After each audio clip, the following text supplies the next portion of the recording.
आप अपने घर में पूजाएं करते हैं, सारी चीजें करते हैं। कई बार हमसे लोग पूछते हैं हम रामायण पढ़ना चाहते हैं तो कोई नियम है क्या? नहीं है।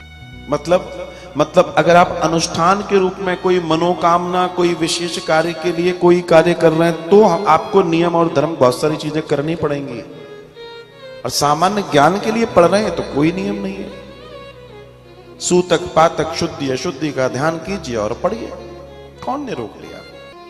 लेकिन अगर कोई विशेष अनुष्ठान के लिए, विशेष सोच के लिए, विशेष कार्य के लिए अगर आप कोई धर्म ग्रंथ या किसी से जुड़ रहे हैं तो फिर आपको नियमों का पालन करना चाहिए।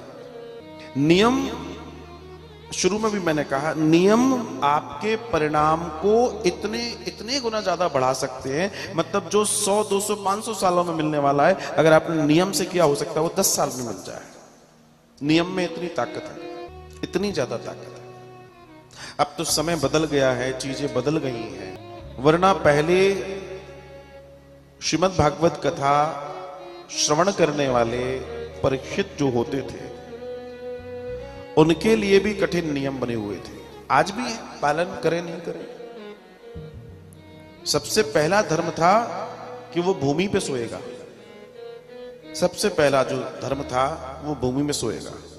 अगर आप किसी भी अनुष्ठानीय कर्म में भूमि पर शयन कर रहे हैं तो अग्नि पुराण का दर्शन है कि जो प्राप्ति आप करना चाहते हैं उसकी 90% से ज्यादा व्यवस्था तो आपने सिर्फ भूमि पर शयन करके कर ली। भूमि पर शयन करने की इतनी महिमा है। फिर आपका खान पान, आपकी एक रसोई से पानी और सारी चीजें।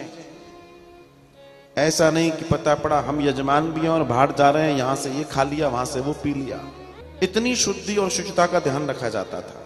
आज कई बार लोग कहते हैं कि क्या वैसे परिणाम आज भी आ सकते हैं? बिल्कुल आ सकते हैं। आप वैसा करना सीख जाइए। अगर आप वैसा करेंगे तो निश्चित परिणाम भी वैसे आ सकते हैं। लेकिन करने वाले लोग वैसी स्थिति को करने की चेष्टा तो करें।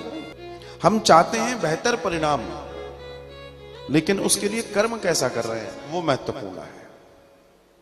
सबको अच्छा फल चाहिए, अच्छा, बहुत अच्छा,